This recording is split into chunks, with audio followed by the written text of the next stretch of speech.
Et la première grande révélation, ça va être de montrer comment l'Empire islamique a fini par conquérir l'Europe occidentale.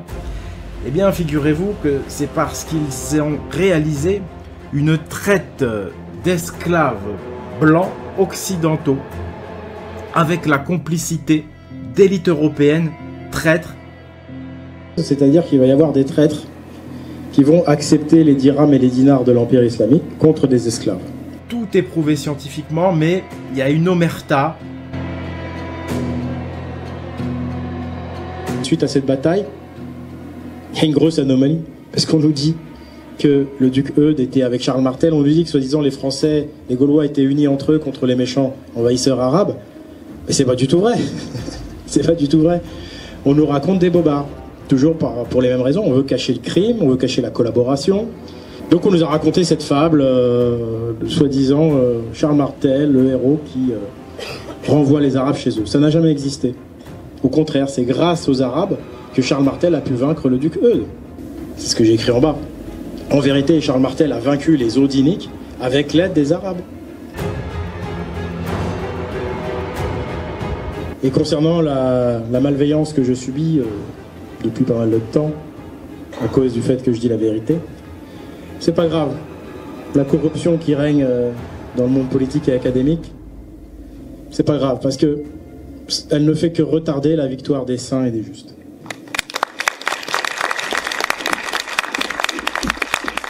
Aujourd'hui, j'ai décidé de vous faire un cadeau. Je vous offre la conférence que j'ai donnée près de Paris le 5 avril dernier. L'invasion islamique et la traite cachée des Blancs. Il y a actuellement une énorme omerta là-dessus, alors que tout est prouvé scientifiquement. Ça fait déjà depuis 2002 que l'université d'Harvard elle-même a publié un dossier de plus de 1000 pages avec toutes les preuves de cette traite des esclaves blancs qui a été réalisée par l'Empire islamique, donc au 8e siècle. Vous voyez un petit peu le dossier. Concernant ce chiffre de 66 millions d'esclaves blancs déportés dans l'Empire islamique, pour retrouver l'explication, il faut aller à la fin de cette conférence. Encore un dernier mot juste avant de vous laisser avec la conférence. Vous allez voir que j'ai fait de nombreuses références à la bataille des Thermopyles qui voit les 300 Spartiates affronter l'Empire perse. Vous savez, cet épisode de notre histoire a été popularisé par le film 300. Si je fais ça, c'est d'abord parce que c'est historique. Il y a vraiment eu 300 Spartiates qui ont combattu l'Empire perse. Tout ça, ça nous est relaté par Hérodote, surnommé le père de l'histoire. Et si je fais ça, c'est tout simplement pour rendre un petit peu plus ludique, un petit peu plus vivante cette conférence, pour vous permettre de mieux comprendre ce qui s'est passé chez nous en Europe au 8e siècle, puisqu'en fait, la conquête de la Grèce par l'Empire perse, ça ressemble énormément à la conquête de l'Espagne et du sud de la Gaule par l'Empire islamique. Enfin, vous allez également retrouver des références à la tradition d'élection royale spartiate qui, vous allez voir, nous fait beaucoup penser à la tradition d'Excalibur. Allez, c'est parti, je vous laisse. Conférence d'anthologie près de Paris, c'est parti.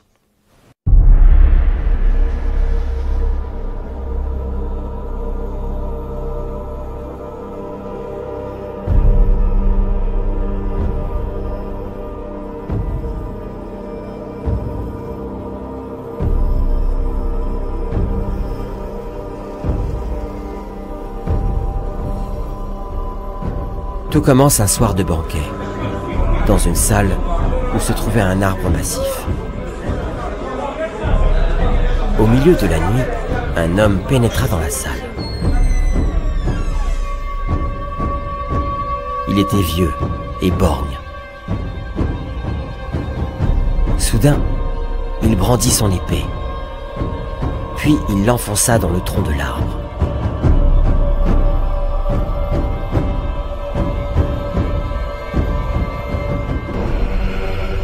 Quand le garçon est né, comme tout Spartiate, il fut examiné. S'il avait été petit, chétif, souffreteux ou difforme, il aurait été éliminé. Dès son plus jeune âge, il fut initié à la violence du combat. On lui a appris à ne jamais reculer et que mourir sur le champ de bataille au service de Sparte était le plus grand honneur. Sans cesse mis à l'épreuve, jeté dans la nature, seul avec son intelligence et sa volonté face à la fureur du monde. C'était son initiation, ce temps dans la nature sauvage, car il reviendrait auprès des siens, spartiates, ou ne reviendrait pas. Le loup, énorme, tourne autour du garçon, des griffes puissantes, le poil sombre comme la nuit.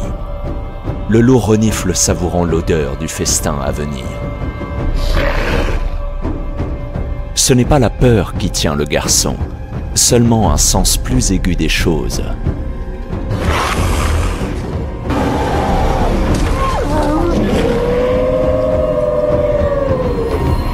Ses mains sont fermes. Le garçon achève le loup d'un coup de lance. Parfait. Ainsi le garçon, que l'on croyait mort, revient auprès des siens, à Sparte la sacrée, pour y recevoir l'épée de souveraineté. Léonidas, notre roi!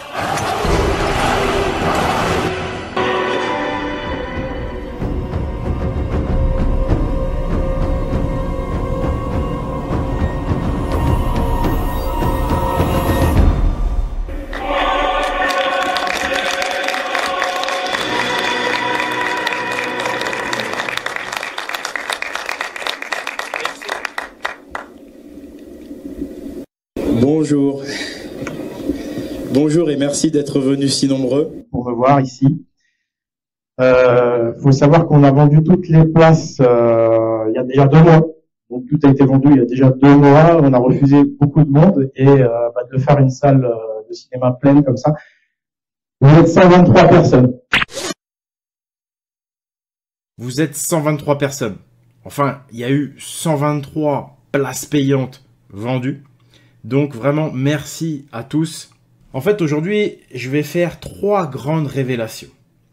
Et chacune de ces révélations est prouvée scientifiquement. Tout est prouvé scientifiquement, mais il y a une omerta, notamment par rapport au sujet principal du jour, qui est la conquête de l'Empire islamique. Vous savez qu'au 8e siècle, l'Empire musulman naissant va venir jusqu'à conquérir l'Europe occidentale elle-même. Les musulmans vont conquérir l'Espagne et ils vont venir frapper aux portes de la Gaule. Au niveau des Pyrénées, il va y avoir de très nombreuses batailles. Eh bien, figurez-vous que cette situation, les Spartiates, les Grecs, ont vécu exactement la même. C'était à leur époque contre l'Empire perse. Donc en fait, on a 2 cas de figure similaires. À chaque fois, on a un empire oriental esclavagiste qui vient pour coloniser une nation occidentale beaucoup plus humaniste. Et la première grande révélation, ça va être de montrer comment l'Empire islamique a fini par conquérir l'Europe occidentale. Eh bien, figurez-vous que c'est parce qu'ils ont réalisé une traite d'esclaves blancs occidentaux avec la complicité d'élites européennes traîtres, les Carolingiens. C'est-à-dire que c'est une traite à un niveau industriel, une traite d'esclaves qui nous est cachée avec la collaboration donc de traîtres européens. En fait, ce qui s'est passé à cette époque, c'est à peu près la même chose qui va se passer plus tard avec la traite des Noirs qui sont exportés aux États-Unis pour être utilisés pour bâtir les États-Unis d'Amérique. Sauf que ceux qui consomment les esclaves, c'est l'Empire islamique au 8e siècle et le centre d'approvisionnement en esclaves, c'est l'Europe du Nord et l'Europe occidentale. On parle d'esclaves donc vraiment qui viennent de Gaule, donc de France, à un moment donné d'Espagne aussi, d'Angleterre, d'Allemagne, d'Europe du Nord, d'Europe de l'Est. Ça va être une énorme traite. Tout cela est prouvé scientifiquement, et notamment depuis la publication des travaux de l'université d'Harvard. Donc je rappelle que c'est quand même l'université de Cambridge, la plus grande au monde. Ces travaux ont été publiés déjà depuis 2002, donc tout est prouvé. Malheureusement, il y a une énorme omerta. Et puis, déjà même avant ces travaux, ça se savait dans le milieu historique, il y avait déjà des travaux qui le démontraient. Et oui, donc, bien que tout soit prouvé scientifiquement, cela n'est pas enseigné. Cela n'est même pas communiqué dans les journaux spécialisés en histoire. Pire que ça, même les médias internet alternatifs, vous savez, ceux qui se disent dissidents, ceux qui se disent diseurs de vérité, eh bien, même eux pratiquent l'omerta sur ce sujet. Ça fait déjà plus de 2 ans que j'ai révélé ce secret de polichinelle dans le monde historique. J'ai publié un documentaire qui s'appelle « Esclaves vikings contre dinars ». Il y a déjà 2 ans. Vous croyez qu'un média alternatif a relayé cette information ou n'aurait ne serait-ce que évoqué la publication de mon documentaire? Que nenni, omerta totale. La vérité, c'est que je suis le seul véritable historien dans ce pays. Nous sommes dans un pays où la corruption des médias règne partout, y compris sur Internet. Le monde historique, les scientifiques font ce qu'ils peuvent. Ils ont les mains liées par les politiques. Les travaux scientifiques existent, mais il n'y a aucune communication.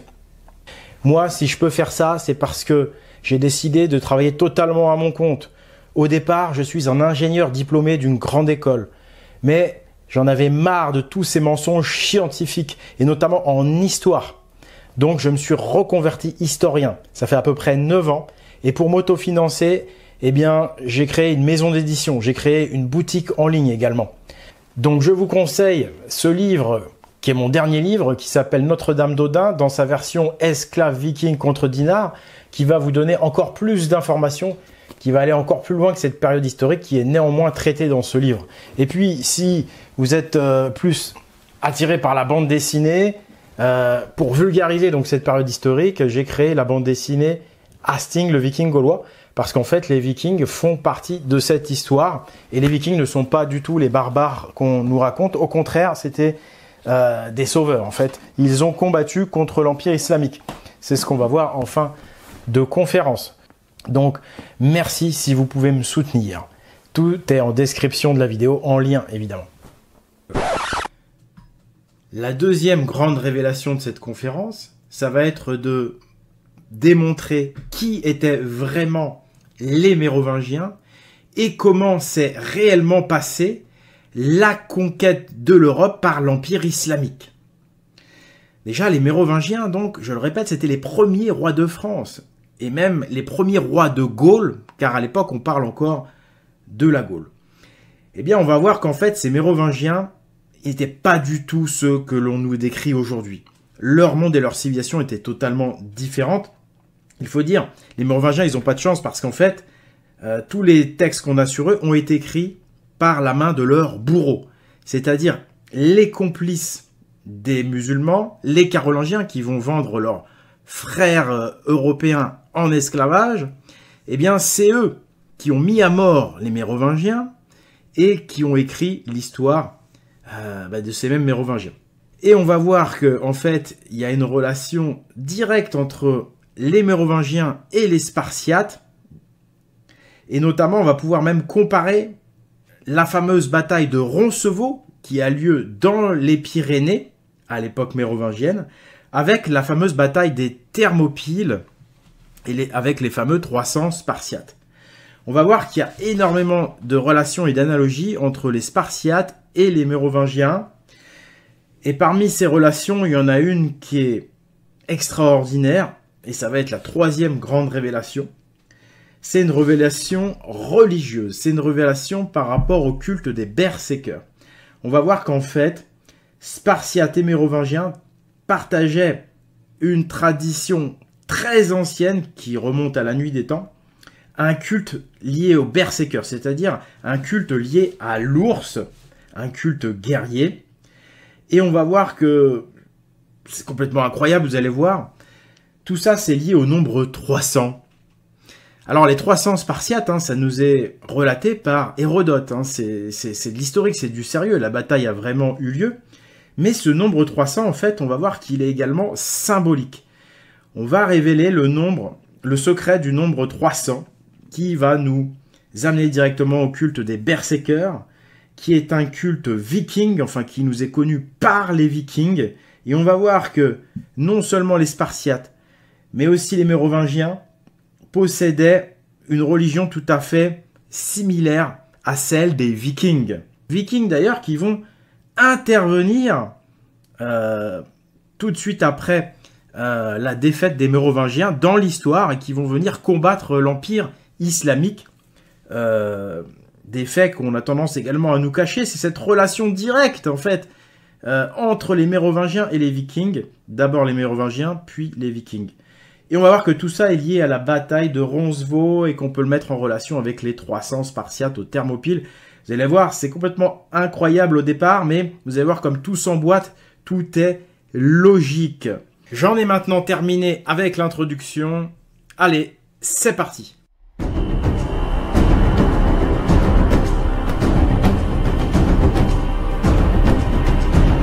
Revenons donc à notre contexte général, la conquête de l'Empire islamique. L'Empire islamique qui vient conquérir l'Europe. On nous cache beaucoup de choses à ce sujet-là. Et on nous cache donc notamment cette fameuse traite des esclaves blancs réalisée par l'Empire islamique de manière industrielle et organisée. Ça va durer pendant des décennies. On nous la cache déjà parce que c'est l'origine même de la civilisation occidentale financière. Parce que pour protéger quelque chose, c'est bien de cacher son origine, surtout quand à l'origine de celle-ci, il y a un crime contre l'humanité, c'est-à-dire la traite d'esclaves industriels, réalisée donc par, à droite vous avez Charlemagne, carolingien, et à gauche vous avez un calife probablement abbasside ou Umayyad d'Espagne musulmane. Donc on va voir, c'est ce que je viens de vous dire, l'esclavage, cette traite des esclaves est à l'origine de l'économie et donc de la civilisation occidentale actuelle, et ça c'est pas moi qui le dis, je le répète encore une fois, c'est l'étude scientifique d'Harvard qui le dit, avec moult preuves à l'appui. Ensuite,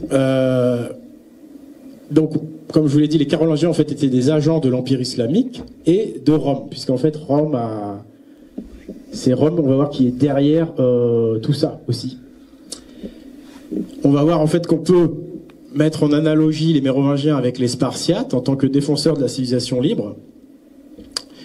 Et donc les Carolingiens étaient des traîtres, en fait dans le film Spartiate, les traîtres corrompus par l'Empire perse.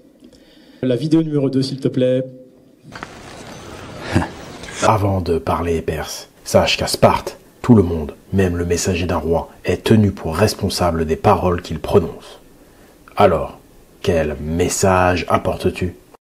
De la terre et de l'eau. Tu as fait toute cette route depuis la Perse pour de la terre et de l'eau ? Si vos vies comptent plus à tes yeux que votre destruction, écoute-moi attentivement, Léonidas. Xerxès contrôle tout ce sur quoi son regard se pose. Son armée est si imposante que la terre tremble sous ses pas, si vaste qu'elle assèche les rivières. Tout ce que le roi Xerxès demande, c'est une offrande de terre et d'eau, un gage de la soumission de Sparte à la volonté de Xerxès. Soumission ? Je crains que cela ne pose un problème. Vois-tu, le bruit court que les Athéniens ont déjà refusé ta demande. Si ces philosophes ont trouvé le courage de refuser, alors nous devons nous montrer diplomates. Et puis les Spartiates ont leur réputation à défendre. Choisis soigneusement les mots que tu vas dire. Ce seront peut-être tes derniers en tant que roi.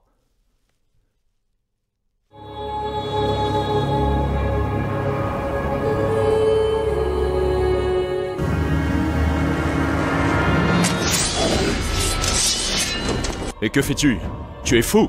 De la terre et de l'eau, tu en trouveras autant que tu veux en bas. Aucun homme, perse ou grec, ne menace un messager. Tu apportes les couronnes et les crânes des rois vaincus dans ma cité de Sparte. Tu insultes ma reine. Tu menaces mon peuple de mort et d'esclavage. Alors j'ai choisi soigneusement mes mots perses. Tu aurais dû en faire de même. C'est un blasphème. C'est de la folie. De la folie. Nous sommes des Spartiates!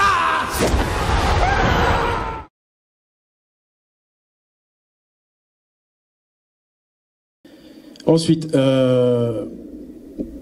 les Mérovingiens, donc, c'est ce que je vous disais, en fait, pourquoi on nous cache tout ça aussi, c'est parce qu'il a existé une autre type de civilisation, un autre type d'organisation. C'est une civilisation complètement définanciarisée.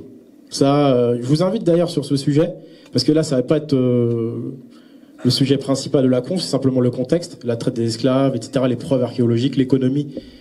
C'est tout ça, il faut voir ma dernière conférence que j'ai faite chez Nicolas Bouvier. Tiens, d'ailleurs, je suis pas dans le champ, j'ai complètement oublié. Tu devrais être là, en fait. Voilà, parce que là, on me voyait pas à la caméra. Et donc, non, merci, c'est bon. Et donc, voilà, c'est aussi pour ça qu'on nous le cache, c'est parce qu'il existe une vraie alternative, en fait. Donc, on la cache.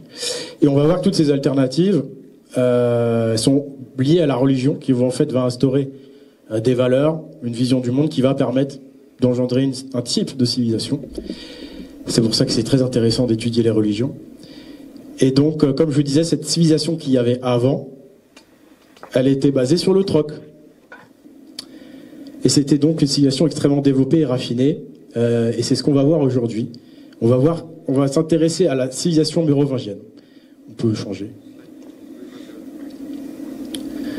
Voilà.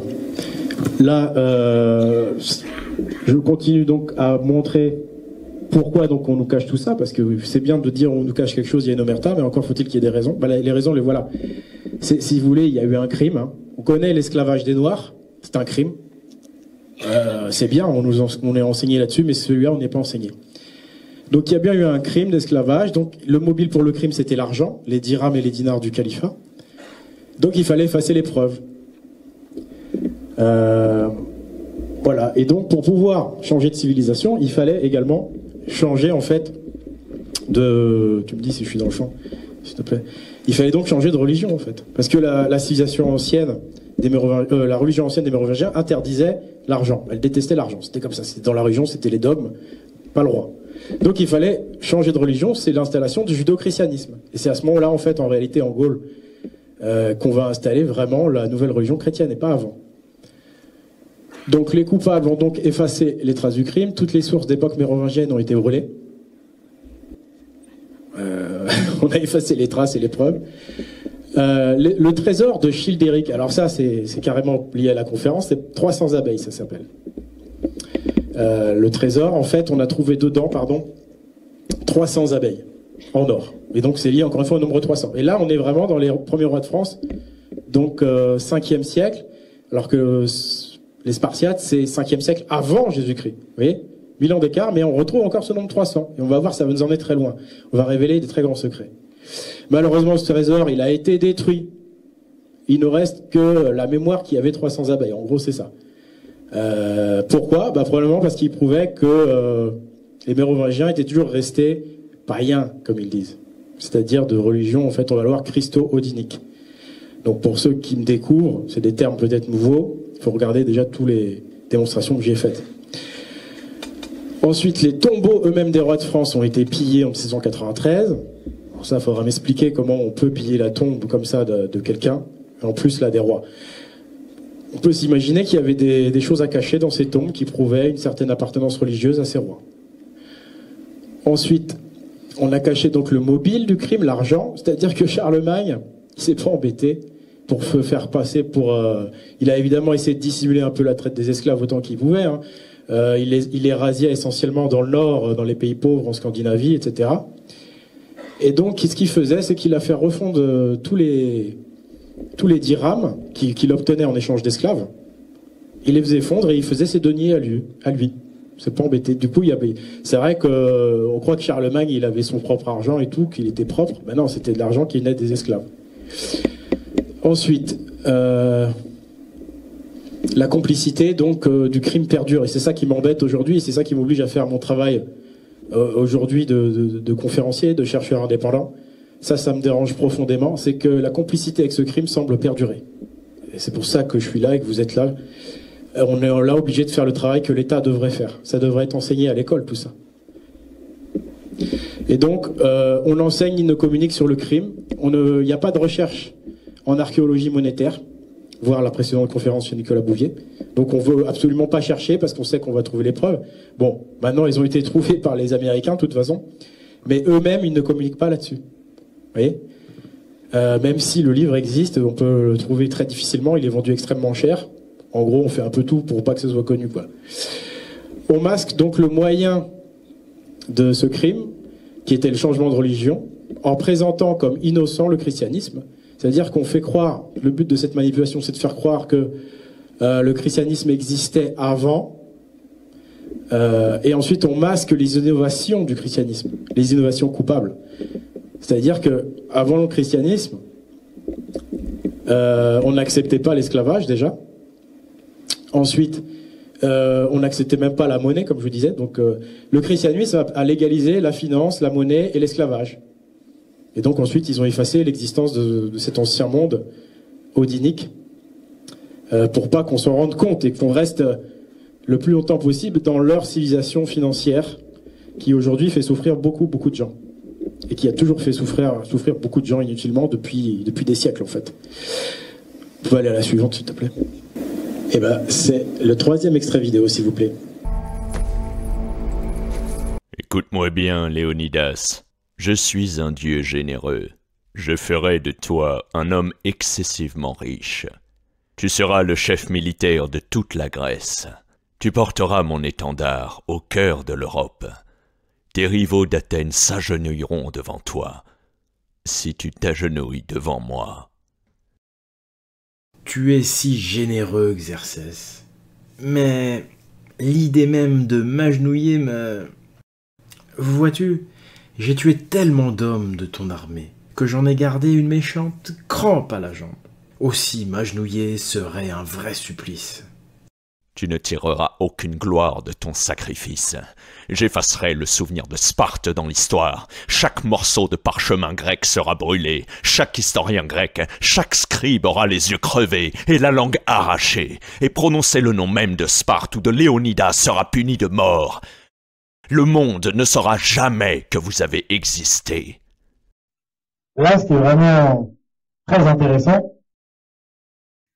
c'est qu'on voit la volonté de l'Empire d'effacer la mémoire du peuple qui existait avant et d'effacer même le nom carrément de ce peuple. Donc ça illustre parfaitement ce que je vous dis, c'est qu'on a effacé, on a voulu faire oublier pour l'éternité le nom de Odin, le nom des... la vraie tradition des Mérovingiens. On a voulu effacer ce qui était vraiment la civilisation d'avant, la civilisation définanciarisée. Voilà pourquoi on a brûlé tous les parchemins, tous les textes d'époque mérovingienne. Voilà pourquoi on a détruit le trésor de Childéric. Voilà pourquoi on a pillé les tombes des rois. C'est pour faire ce qu'elle vient d'exprimer donc l'empereur perse dans ce film en fait. Donc on va revenir un petit peu du coup à notre situation de départ. La conquête de l'Empire islamique au 8e siècle de l'Espagne. Et la comparer donc avec ce qui s'est passé au niveau historique à Sparte en Grèce contre l'Empire perse. Je rappelle que c'est un film, les extraits, mais c'est Hérodote qui source tout ça. Hein, c'est du sérieux, c'est de l'historique. Donc quelle était la situation au moment de cette bataille qui s'appelle la bataille des Thermopyles, hein, où ils sont seulement 300 contre des centaines de milliers de Perses. Eh bien, le problème, pourquoi ils sont que 300 300 contre 100 000. Eh bien parce que Sparte, la cité de Sparte a été trahie par le Sénat, de l'intérieur. Et du coup, les politiciens véreux et le clergé véreux refusent qu'on mobilise l'armée. Les habitants, en réalité, sont livrés à une servitude programmée. C'est-à-dire que le clergé, notamment, ils s'en fout complètement du peuple. Il va se mettre copain avec l'Empire qui arrive, parce que l'Empire va les rendre plus riches qu'ils n'ont jamais été. Il va même leur donner la possibilité de gouverner leur peuple, de leur mettre des coups de fouet, d'avoir plein d'esclaves. C'est ce qu'on voit au début du film, ça. Je n'ai pas mis l'extrait, mais c'est un film vraiment très intéressant. Et donc, voilà, le peuple est livré à la servitude, mais il n'est pas encore au courant, en fait. Hein. Le roi Léonidas, lui, va dire non à cette servitude programmée, et avec seulement 300 guerriers, puisqu'il n'a pas l'aval des politiques. Il y va avec seulement 300 guerriers pour combattre, bien qu'il n'ait absolument aucune chance de gagner contre 100 000 Perses. Sa femme, la reine, restée à Sparte pendant qu'il est parti combattre, elle va finir par découvrir la trahison. C'est au moment où, et on va pas tarder à passer à la suivante, au moment où les dinars perses tombent de la poche du sénateur grec corrompu. Donc on peut passer à l'extrait vidéo. Je ne parlerai pas au nom de Léonidas. Je parlerai pour nos familles et pour les principes qui font les fondements de Sparte. Si vous pactisez avec Xerxès, il n'hésitera pas à mettre notre peuple en esclavage. Léonidas et ses 300 ont pris la bonne décision. Nous devons envoyer l'armée pour les soutenir avant qu'il ne soit trop tard. Tu oublies de dire que c'est ton mari, Léonidas, et personne d'autre qui a voulu la guerre. Ce n'est pas vrai. Cette reine n'est qu'une putain. Faites-la sortir de cette chambre avant qu'elle ne la souille davantage.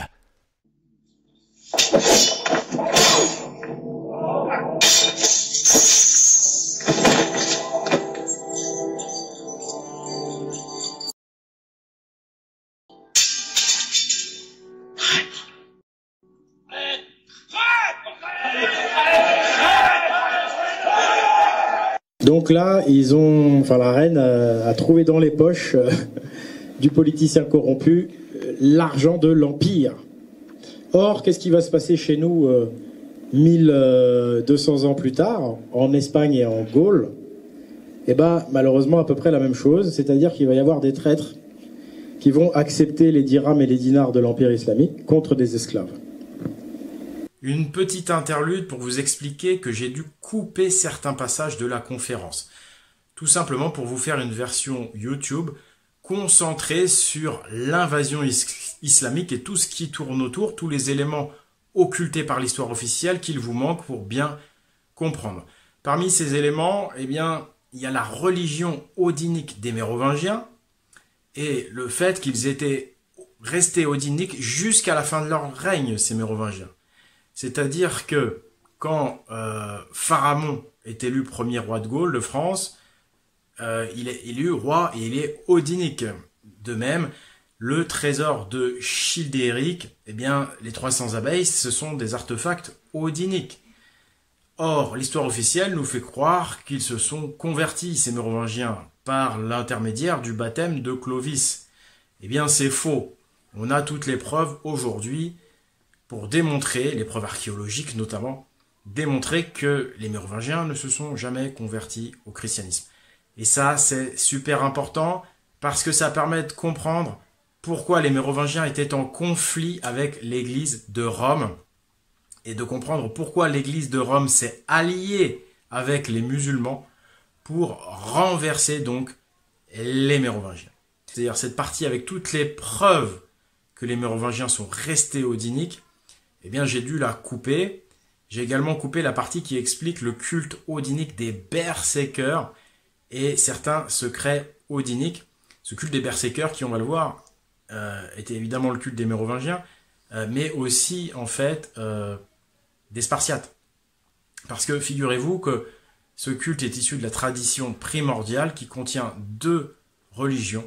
Le christianisme, tel qu'on le connaît, mais aussi l'odinisme, qui est en fait une religion liée au Christ, une religion christique. Et ça aussi, c'est une sacrée révélation, et c'est pour ça, j'ai pas voulu tout mélanger. Ce sera probablement le fait d'une prochaine vidéo pour ces parties que j'ai amputées. On reprend la conférence, on retourne à Paris. On va rentrer donc dans ce que je vous disais, l'étude de cette civilisation mérovingienne et plus exactement de leur culture et de leur religion. Et on va donc découvrir au passage le grand secret du nombre 300. Là, vous voyez, c'est le premier roi de Gaule, c'est-à-dire de France, de l'histoire. Il s'appelle Pharamond, et en fait, il brandit l'épée au ciel en signe que c'est lui qui a soulevé l'épée Excalibur. C'est-à-dire que c'est lui qui a gagné l'élection divine. Alors ça, c'est encore un autre sujet, pour savoir ce que c'est, mais c'est quelque chose de parfaitement rationnel en réalité, mais secret. Et on remarque le côté gaulois de la chose, puisqu'il est sur un bouclier. Donc c'est le rituel mérovingien du pavois, qui est l'intronisation du nouveau roi. Il s'appelle Pharamond, c'est le premier mérovingien de l'histoire, donc le premier roi de France. Ce qui est très intéressant, c'est que c'est un roi issu du peuple. C'est ça le but de l'élection divine, c'est Dieu qui choisit un roi. Et donc cette tradition est évidemment liée à Excalibur et au roi Arthur. Et je rappelle qu'on peut calculer le nombre d'un nom propre, ça donne une clé. Arthur, c'est 86, son nombre. C'est égal à Pharamond et à Ludovic, qui est le premier nom de Clovis. Enfin, pardon, le nom français. Le premier nom de Clovis, c'est Lodovig, et donc en français, Ludovic. Et donc ça fait 86, c'est pour relier Clovis à Arthur et aussi Pharamond. Et donc je rappelle que Arthur et les Mérovingiens, ils sont liés à l'ours, à la symbolique de l'ours, qui, vous savez, est liée au berserker. Parce que bear, en fait, en anglo-saxon, c'est ours. Allemand, anglais, etc. Bear, Dagobert, Sigbert, Childebert, c'est pour le lien avec l'ours. Et puis Art, en grec et en gaulois, ça veut aussi dire ours. Arctos, ours en grec. Donc Art, Arthur, Bear, Sigbert, Dagobert, c'est l'ours. On peut changer. Et donc, voyons maintenant le trésor de Childéric, le père de Clovis.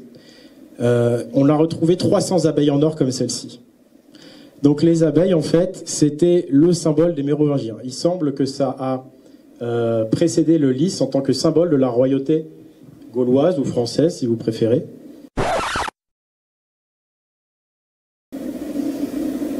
Voilà. Donc en fait, la question qu'on se pose, c'est est-ce que ce baptême de Clovis, c'était pas un fake? Est-ce que c'est pas de la propagande en fait? Parce que à gauche c'est le baptême de Clovis, il n'y a aucune preuve. Alors que la science, qu'est-ce qu'elle dit, elle?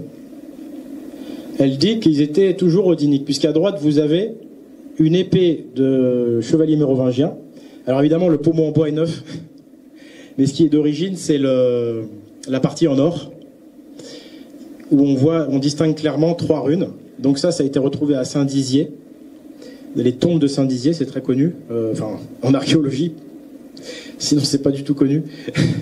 et donc elle date, cette épée, de 560, je crois, donc bien après le soi-disant baptême de Clovis. On voit bien qu'ils ne se sont pas convertis, les Mérovingiens. En plus, on va le voir avec la guerre qui va se passer ensuite contre l'Empire islamique et chrétien. Il y a encore plein de signes qui sont restés odiniques, c'est évident. Donc en fait, on a 3 runes ici, ça se lit Alu, A-L-U, l'équivalent Alou. En fait, c'est la bière. Alors la bière, c'est l'autre boisson, il n'y a que 2 boissons, voilà là. Il y a l'hydromel et la bière. Et la bière, comme l'hydromel, c'est couleur dorée. Donc là, en fait, dans la tradition, on fait toujours des références, pas forcément directes, mais à côté. Donc là, en fait, le chevalier mérovingien, il va risquer sa vie, il sait qu'il va sans doute mourir. Donc, il pense tout de suite au Valhalla, il a mis les runes du dieu Odin, de la boisson sœur de l'hydromel, la bière du Valhalla. Et donc, ça, c'est vrai, on en est sûr, et il y en a plein des artefacts archéologiques comme ça, surtout à Poitiers. Suivante.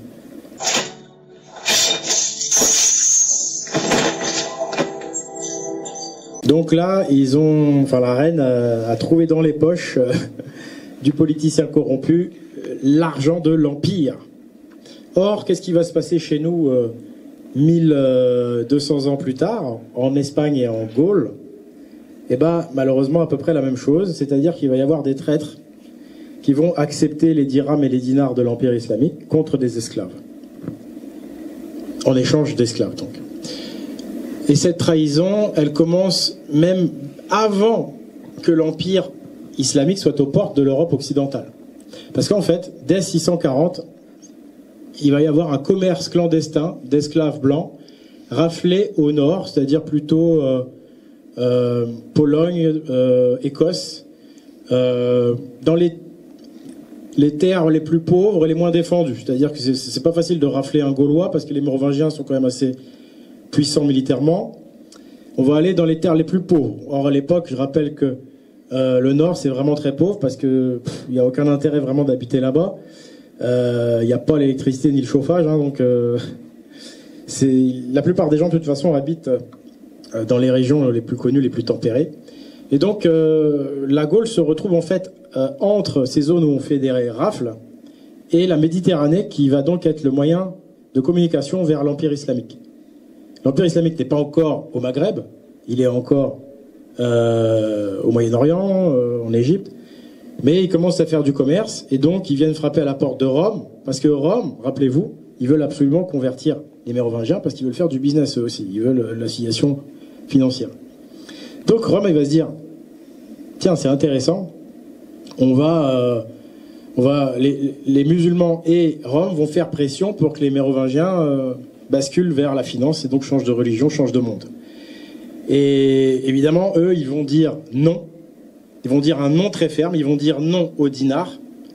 Et là, c'est pas pour rien si je dis non au dinar. C'est par rapport à la Bretagne le 22. Un petit secret que je révélerai plus tard. Enfin, un gros secret même. Ils ont dit non au dinar et à l'esclavage. Et la preuve, c'est que la reine Bathilde, en fait, elle a été épousée par Clovis II, alors que c'était une esclave saxonne. Parce qu'on rasiait aussi beaucoup d'esclaves en Saxe, c'est-à-dire Allemagne, si vous voulez, du nord-est. Et donc, quand les Mérovingiens se sont aperçus de ce commerce clandestin, eh bien, ils l'ont interdit. Et comme geste très fort, pour que nous, 1500 ans plus tard, on s'en rappelle, s'il avait juste fait des papiers, on ne le saurait pas. C'est pour ça qu'il s'est marié avec une esclave saxonne, pour bien qu'on n'oublie pas ce qu'il a fait, et quelle était sa décision. Donc, il va épouser une esclave saxonne, qui va devenir donc la reine Bathilde. Donc on peut saluer Clovis II pour son humanisme et son courage. Il a dit non au dinar et à la corruption. Donc voilà, ils vont dire non, mais du coup ça va renforcer le conflit avec Rome, parce que l'église de Rome, elle veut. Elle s'en fout des esclaves, elle veut de l'argent. Donc, ce qui va se passer, c'est que à l'intérieur du royaume mérovingien, il va y avoir des traîtres. Les maires du palais, c'est quoi? C'est l'équivalent du ministre aujourd'hui, si vous voulez, des ministres. On pourrait dire, voilà, il y a le président de la République, puis il y a les ministres. Les Mérovingiens, c'est les rois, donc, mais ils sont assistés par des maires du palais, qui sont des seconds, qui sont en dessous. Mais ils vont aller jusqu'à les trahir, c'est-à-dire qu'ils vont rentrer en coup d'État, quoi. Ils vont faire un coup d'État, ils vont guerre civile, quoi. Hein. Guerre civile, ils vont fomenter une conspiration avec Rome. Ils vont entrer ce qu'on appelle en félonie. C'est un peu comme si aujourd'hui on avait des ministres qui rentraient en guerre contre Macron et puis qui se réfugiaient, je sais pas moi, dans le nord de la France et puis qu'il y avait des chars à l'entrée du nord, quoi. C'est le même genre de situation. Sauf que les gens qui font ça, c'est pour mettre en place une traite des esclaves. Donc malheureusement, l'argent est donc très puissant.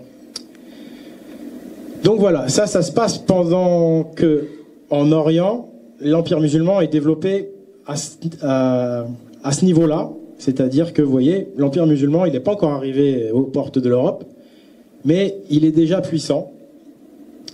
Et donc, il va déjà y avoir une forte demande en esclaves, parce que l'Empire islamique est extrêmement riche, parce qu'ils ont été pillés les temples païens et les tombes païennes jusqu'en Inde, où là aussi, il y avait la civilisation définanciarisée, et donc dans la religion, on mettait l'or et l'argent, les métaux précieux, dans les tombes ou dans les temples. C'est-à-dire qu'on recouvrait les temples étaient recouverts d'argent.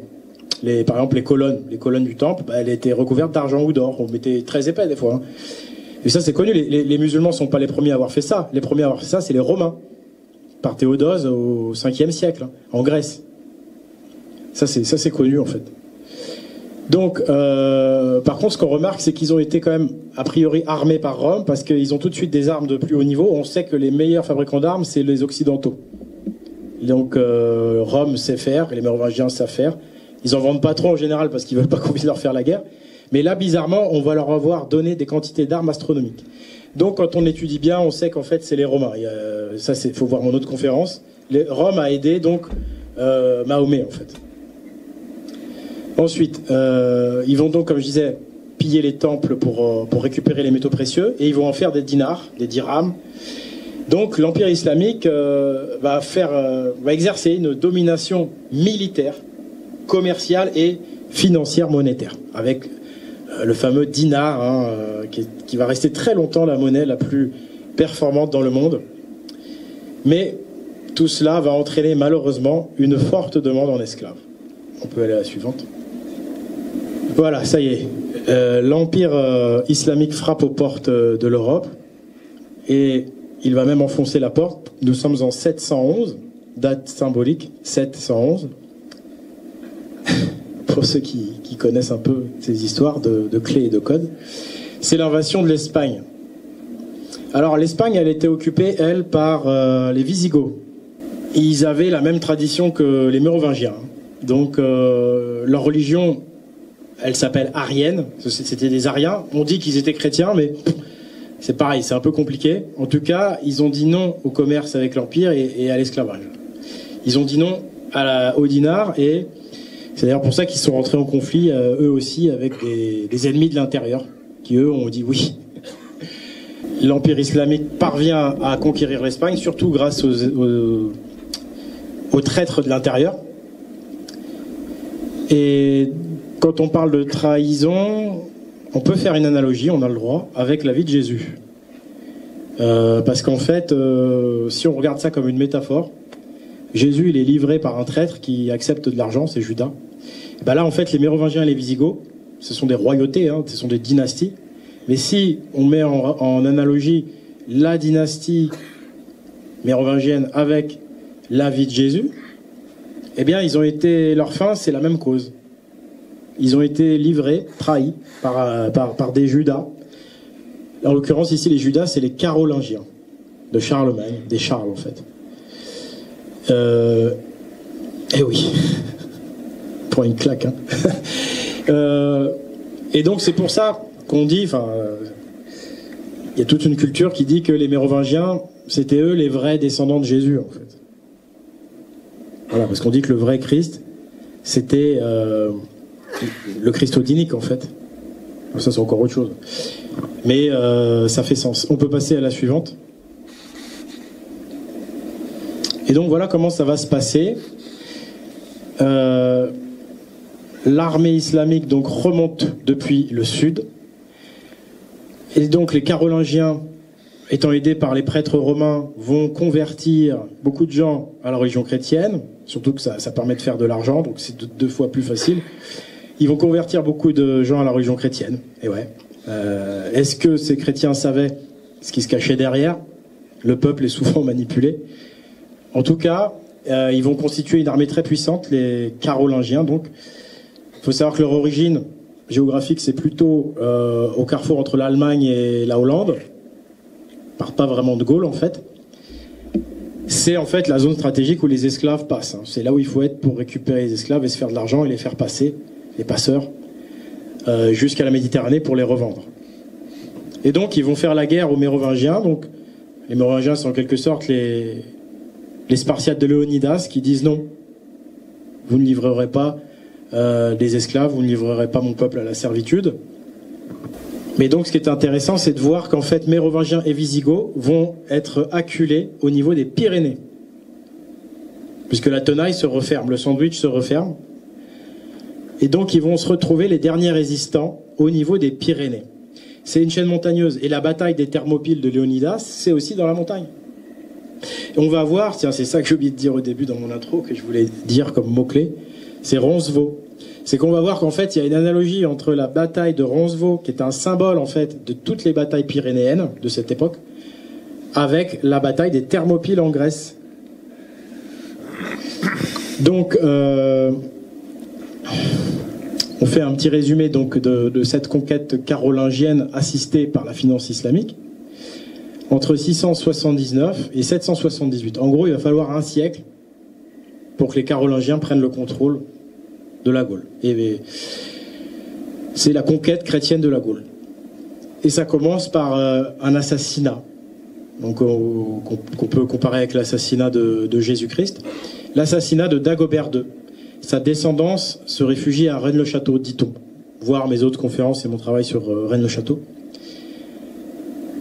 Ensuite, on va avoir donc globalement la première partie, ça va être la conquête de la moitié nord, ce qu'on appelle l'Austrasie et la Neustrie, si vous voulez, tout ce qui est au nord de la Loire, Ça va se manifester par la bataille de Tertry, puis de Néry. Vous voyez ici en haut, en fait c'est dans l'Oise, 2 batailles qui vont faire remporter la victoire aux Carolingiens de Charles Martel. Et Charles Martel donc va prendre possession de la moitié nord de la Gaule, et notamment grâce au soutien très actif de l'armée islamique qui au sud va traverser les Pyrénées pour faire des raids, va même tenter de prendre Toulouse, tenter de prendre Narbonne, ce qui fait que l'armée des alliés mérovingiens, parce que comme Dagobert II a été assassiné, les rois mérovingiens, la dynastie est fortement affaiblie, ça va être le duc d'Aquitaine, Eudes, qui va prendre le commandement des alliés mérovingiens. Et donc, les alliés mérovingiens, ils vont être sur 2 fronts, quoi. Ils vont être pris en sandwich. Et systématiquement, historiquement, les sources le montrent, ça n'est pas caché, on a des attaques conjointes où les musulmans attaquent au sud pendant que Charles Martel attaque au nord, systématiquement. Donc c'est bien qu'il y a une collusion islamo-chrétienne. Et donc, voilà. Ensuite, ça va être la moitié sud, ça va être jusqu'à 1659 qui vont la conquérir. Mais avant ça, on va faire un détour sur donc la bataille de Poitiers. Bah, justement, la bataille de Poitiers, c'est le début de la conquête du sud. Puisqu'à l'issue de la bataille de Poitiers, en fait, le duc Eudes, donc, qui possédait toute l'Aquitaine, l'allié mérovingien, il va être dépossédé, dis donc, de l'Aquitaine. Suite à cette bataille, il y a une grosse anomalie, parce qu'on nous dit que le duc Eudes était avec Charles Martel, on nous dit que soi-disant les Français, les Gaulois étaient unis entre eux contre les méchants envahisseurs arabes, mais c'est pas du tout vrai. C'est pas du tout vrai. On nous raconte des bobards, toujours pour les mêmes raisons. On veut cacher le crime, on veut cacher la collaboration, on veut cacher l'origine de la civilisation financière, on veut cacher l'alternative à cette civilisation financière. Donc on nous a raconté cette fable, soi-disant Charles Martel, le héros qui renvoie les Arabes chez eux. Ça n'a jamais existé. Au contraire, c'est grâce aux Arabes que Charles Martel a pu vaincre le duc Eudes. C'est ce que j'ai écrit en bas. En vérité, Charles Martel a vaincu les Odiniques avec l'aide des Arabes. Les nombreuses prises en sandwich et la bataille de Toulouse, où on voit le duc Eudes qui perd énormément d'hommes à la bataille de Toulouse contre l'armée islamique. Donc voilà. Et donc, tout ça est... Là, on va parler, encore une fois, de la traite des esclaves, de l'alliance commerciale, monétaire et religieuse entre les Carolingiens chrétiens et les musulmans. Donc ça, c'est le Harvard qui prouve tout ça. Tout ça, c'est prouvé par Harvard. Donc étant donné qu'ils font du business depuis des années, c'est prouvé scientifiquement, il n'y avait aucune raison qu'ils se battent l'un contre l'autre, c'est évident. C'est ce qu'on a observé d'ailleurs dans les différentes batailles. Les musulmans de Charles Martel ont pris en sandwich Eudes et les alliés mérovingiens. Et d'ailleurs, en parlant de sources, la seule source fiable, la plus proche, ça reste une source carolingienne. Je vous rappelle qu'ils ont brûlé toutes les sources de la concurrence. Mais la source la plus fiable, 4 ans après la bataille, 736, c'est Frédéguerre, la chronique. Elle dit bien que le duc Eudes a affronté Charles Martel à Poitiers. Et jamais il a été allié à lui. Donc on nous ment quand même bien. Mais les historiens, eux, le savent. Mais on ne leur permet pas de communiquer. Sinon, ils perdent leur boulot, quoi. Alors quand vous avez fait bac plus je sais pas combien, que vous êtes fonctionnaire, vous n'avez pas forcément envie de finir pompiste. Et puis voilà, tous les historiens le disent, le grand perdant de cette bataille, c'est le duc Eudes. Eh bien, on peut passer à la suivante. Alors, on va s'amuser un peu avec les constats qu'on peut faire. En fait, il faut toujours regarder en fait les monuments, les églises, etc., parce qu'elles sont là pour conserver la vérité historique. Et figurez-vous que sur la bataille de Poitiers, par rapport à cet énorme mensonge où on dit que Charles Martel est un sauveur, Charles Martel, le soi-disant sauveur, il n'a aucun monument qui lui est dédié nulle part en France. Walou. Rien. Quand même bizarre pour un héros. À Poitiers, il n'y a même pas une rue Charles Martel. Il n'y a rien. Zéro, nada. quand même bizarre encore, alors qu'on va voir qu'il y a des trucs en l'honneur de ceux qui ont combattu avec eux d'après. Et je vous signale quand même que ces fameux Carolingiens qui ont collaboré, aucun roi de leur dynastie n'a été canonisé. Pas de Saint Charlemagne, jamais de la vie. Pourtant, on nous dit que c'est lui le père de la chrétienté et de l'Europe, mais il n'a pas été canonisé. Et je vous dis ça pourquoi? Parce que Saint Dagobert, là, celui qui vient de mourir, le dernier grand roi en 679, bah, c'est Saint Dagobert. Il a été canonisé. Et en fait, chez les Mérovingiens, on a au moins 5 rois, ou 4, je sais plus, qui ont été canonisés, qui sont saints. C'est énorme, en fait. 4 rois et une reine, il me semble. C'est énorme, parce qu'en fait, les Carolingiens, 0. Ça paraît logique finalement, puisque ce sont des esclavagistes. Et ensuite, les rois qui vont suivre, les Capétiens, eux, ils ont gouverné très longtemps, mais ils en ont qu'un seul. C'est Saint-Louis, c'est le plus connu. Donc, imaginez que les Mérovingiens ils ont été très canonisés par rapport à tous les autres rois de France, de très loin, quoi. C'est parce qu'ils ont gouverné que 2 siècles à peu près, que les Capétiens, ils ont gouverné 7 siècles et demi, quoi. Hein? Et ils en ont eu qu'un. Carolingien, 0. Mais ça paraît évident, c'est normal, heureusement. Et donc, les sources arabes ne mentionnent pas clairement la bataille de Poitiers. Hein. De toute façon, on la retrouve pas vraiment, en fait, puisqu'elle n'a pas existé. Comme je vous disais, les Arabes, ils sont remontés jusqu'à Toulouse. En réalité, ils n'ont pas été plus haut. C'est là où ils ont fait vraiment la grosse bataille. Mais ils ont perdu, eux, à gagner. Mais en fait, quand il a gagné, il y a eu des quantités astronomiques de morts des 2 côtés, en fait. Ce qui a permis ensuite à Martel de l'emporter à Poitiers. Et puis les sources occidentales, elles sont toutes contradictoires et indigentes. C'est-à-dire elles arrivent 2 siècles après, 3 siècles après, et on raconte tout le contraire de ce que la première source, la seule unique, racontait, la chronique de Frédéguerre. La chronique de Frédéguerre, elle déclare bien que Charles Martel a affronté le duc Eudes. Et là, un truc intéressant, notamment pour nos amis maghrébins, c'est que le duc Eudes a été aidé par des Sarrasins. Tiens, dis donc, les Sarrasins, on nous dit que c'est des Arabes. Et donc là, on nous dit que Eudes aurait été aidé par des Sarrasins. Donc l'allié mérovingien aurait été aidé. On va voir que ces Sarrasins, là, on va soulever finalement une autre grosse révélation, en fait. Eh ben, ils n'étaient pas musulmans, du tout. Qui étaient ces Sarrasins qui ont aidé Eudes? Suivante. Figurez-vous que c'est le fameux Mounouza. Mounouza, en fait, c'est un chef berbère. Et on se pose la question de savoir s'il était odinique. Ce qui est sûr, c'est qu'il n'était pas... Enfin, ce qui est sûr. Ce n'est pas prouvé pour l'instant scientifiquement, mais je pense que ça peut se faire très rapidement. En réalité, il y a eu aussi une propagande islamique du côté maghrébin. C'est qu'on a, de la même manière, brûlé toutes les sources de ceux qui avaient dit non. Et en fait, il y a eu des berbères qui ont dit non aussi au dinar et tout ce que ça entraînait, l'esclavage. Et donc, ce berbère Mounouza, tout ce qu'on sait de lui par les sources, après on va voir que dans l'église de Poitiers, il semble qu'il a été sanctifié dans l'église de Poitiers, en tout cas son peuple. C'est quand même assez hallucinant, on va le voir. Mais en fait, Mounouza, il s'est marié avec la fille de l'allié mérovingien, le duc Eudes, l'Odinique. Donc en fait, Mounouza s'est marié avec une Odinique parce qu'ils ont fait une alliance avec les alliés mérovingiens. Et en fait, pourquoi? Parce qu'il était pas du tout en phase avec les musulmans, ce Mounouza. Il était en guerre contre eux, en fait, aussi. Donc en fait, lui, ce qu'il va faire, Mounouza, c'est qu'il va défendre les Pyrénées, il va défendre les marches de la Gaule.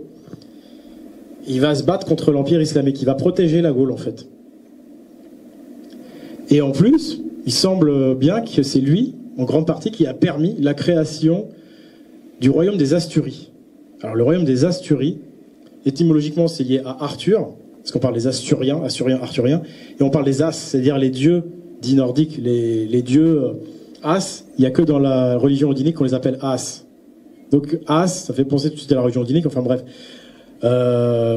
ce peuple fait de Basques et d'Espagnols du nord-ouest était odinique. On le sait, enfin moi je le sais, c'est évidemment pas reconnu, mais moi je peux vous apporter les preuves, il faut juste me laisser le temps. Mais en tout cas, ils ont combattu, ça c'est acté par les sources officielles, ils étaient du côté des alliés mérovingiens. Donc ils ont dit non aux dinars aussi. Et donc ces gens-là, ils ont constitué à cette époque-là un royaume très fort qui a résisté très longtemps aux deux empires, chrétiens et musulmans, au nord-ouest des Pyrénées. Et c'est grâce à Munuza qui les a fortement aidés pour ça. Et donc Munuza, voilà ce qu'on sait dans les sources, c'est qu'il a jamais attaqué les Christo-odiniques, ni les Asturiens, ni les Visigoths.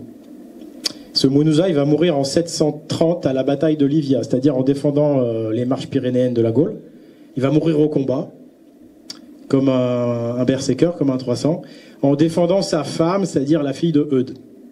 Là aussi, c'est intéressant symboliquement, ça veut dire qu'il a défendu la Gaule, comme si c'était son propre peuple. Et donc, alors là, ce qui est vraiment... Non, on revient, excuse-moi. Le plus important n'est pas là.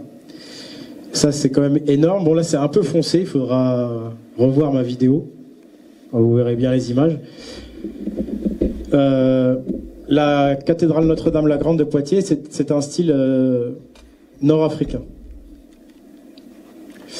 Et vous retrouvez sur les peintures de cette église des symboles berbères amazirs. C'est-à-dire des symboles païens. On a à gauche les trois triangles là qu'on retrouve très souvent dans la symbolique berbère amazigh. À droite, c'est ce qu'on voit le moins, mais on a en fait l'octagramme, enfin les 4 M, les 4 runes évasent. Bon, ça c'est pas très connu, mais quand on connaît un petit peu cette culture odinique des runes, en fait, ça représente 4 runes M qui sont mises en cercle, en carré plutôt. Ça représente à la fois le cheval d'Odin et la lance de Odin. Et au-dessus, vous avez l'octagramme du monde maghrébin, très connu, mais qui en fait révèle un secret géométrique, c'est encore la lance d'Odin. Et surtout, donc, c'est les 3 triangles. Pour les néophytes, s'il y a un truc à retenir, c'est les fameux 3 triangles berbères. En fait, c'est une référence au dieu Odin. Et en fait, ça, c'est dans la cathédrale Notre-Dame de Poitiers. Donc, il n'y a rien sur Charles Martel, mais il y a des trucs sur les berbères. On a sauvegardé la mémoire de certains berbères, mais pas celle de Charles Martel. Parce que l'Église est là pour sanctifier les justes, les chevaliers. Et donc, on a compris pourquoi. Hein, maintenant, ils étaient alliés contre les deux empires, ils étaient anti-esclavagistes, anti-dinars. Donc, comme quoi, il y a des salopards des deux côtés. Enfin, il ne faut pas juger un peuple dans son entièreté et dire eux, ils étaient comme ça. Non. Dans chaque peuple, il y a des bons et des moins bons. Et donc, cette église, voilà, dédiée finalement aux berbères qui semble, ça c'est une énorme révélation encore, odinique. On peut passer à la suivante.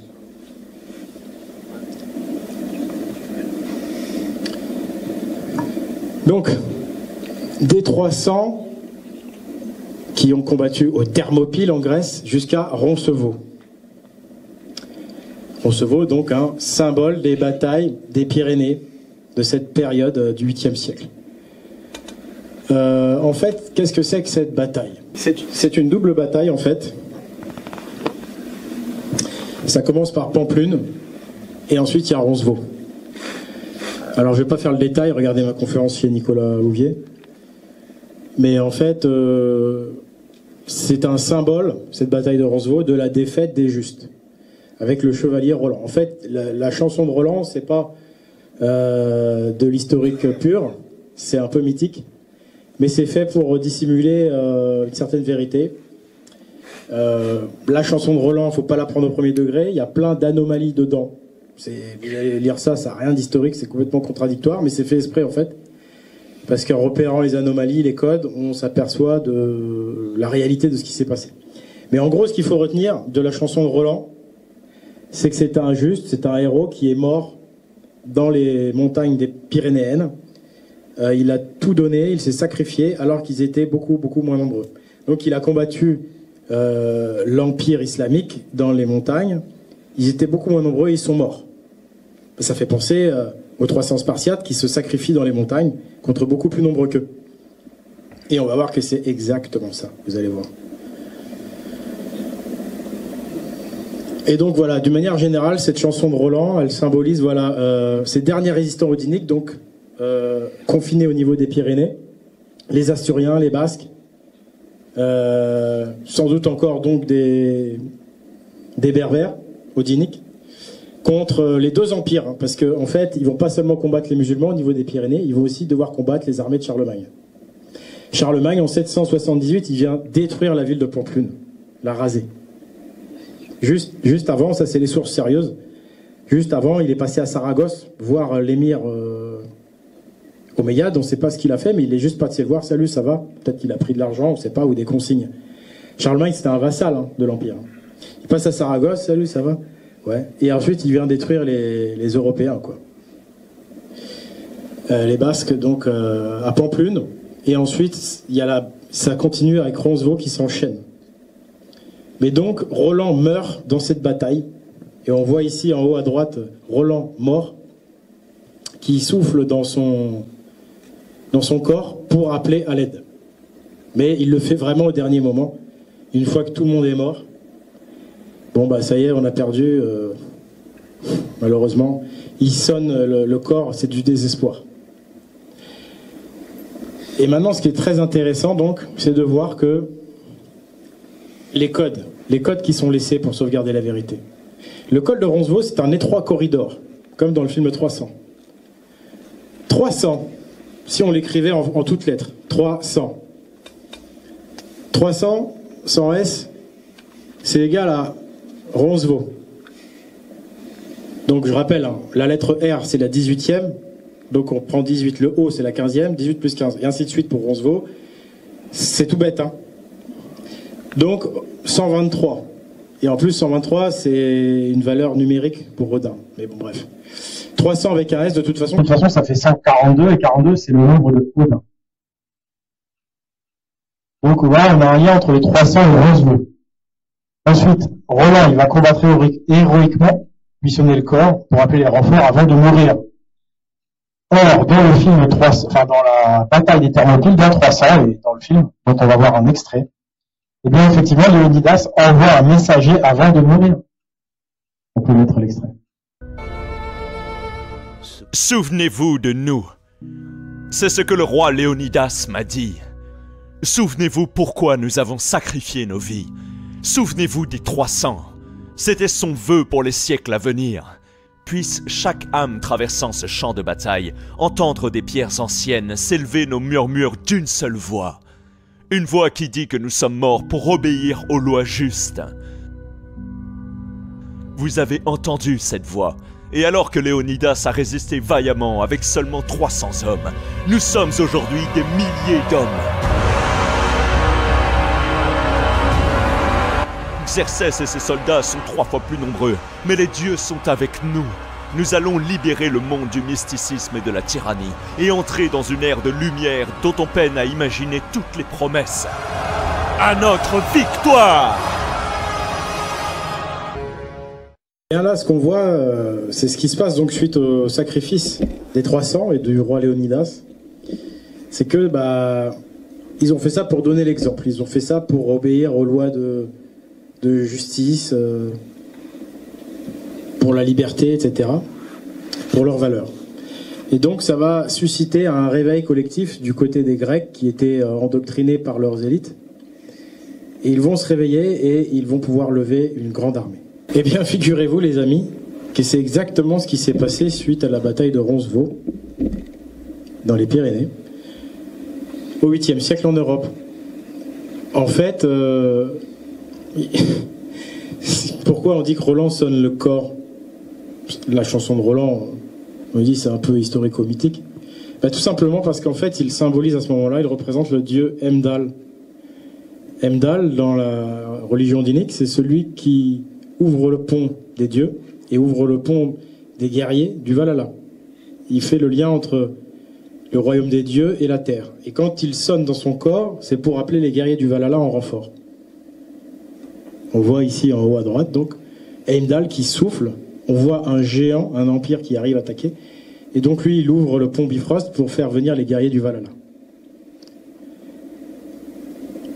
Et effectivement, historiquement, qu'est-ce qui se passe juste après? cette bataille de Roncevaux. Dès 795, on retrouve donc au Pays Basque les Vikings qui débarquent et qui vont combattre aux côtés des Asturiens, du royaume d'Asturie, donc je rappelle, hein, on va dire Pays Basque espagnol, et un peu plus loin d'ailleurs, et ils vont défendre Pampelune, ils vont combattre conjointement contre l'Empire musulman. Donc c'est exactement ce qui se passe dans 300. Et donc ces fameux Vikings, donc, on va voir qu'ils sont carrément liés aux Mérovingiens en fait, et aux alliés odiniques.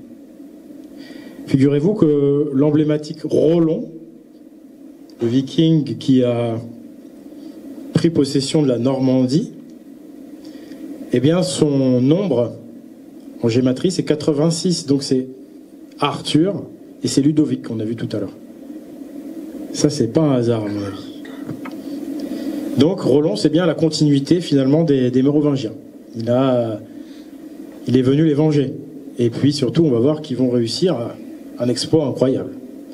Donc vous voyez qu'en fait Roncevaux, Roland qui sonne, c'est pour sonner le débarquement des Berserkers, qui viennent venger les 300. Les 300 qui avaient bu l'hydromel des 300 abeilles. Je vais vous faire venir au trésor de Childéric, le père de Clovis, 300 abeilles d'or. Le fameux secret des runes et des abeilles. Et donc oui, ces guerriers berserkers qui vont débarquer, les Vikings en réalité, ils avaient vraiment bu de l'hydromel des 300 abeilles, des 300 sacrifiés de Roncevaux, parce qu'ils vont tout déchaîner et réaliser un exploit. On peut aller à la suivante. Ils vont mettre un terme à la traite des esclaves.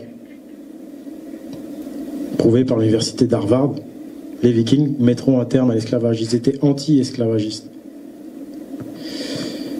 Donc, maintenant, on revient dans le spirituel, dans le factuel, dans l'arithmétique, avec des liens actés, mathématiquement parlant, entre donc les 300 de Léonidas, les berserkers vikings, et les Mérovingiens, les premiers rois de France, par l'intermédiaire de la tradition des berserkers, du culte des berserkers, qui est un culte qui permet de susciter une génération de héros qui viennent sauver la civilisation. Ils viennent sauver les peuples de l'esclavage. Parce que c'est ce que les Vikings vont réussir à faire. Tout ça, c'est prouvé par l'université d'Harvard, par des preuves archéologiques en grand nombre, des sources, etc. C'est prouvé scientifiquement. Et on nous le cache. Moi, quand j'ai vu il y a quelques années le titre « Les Vikings étaient esclavagistes », il ne faut pas me faire croiser le directeur de publication.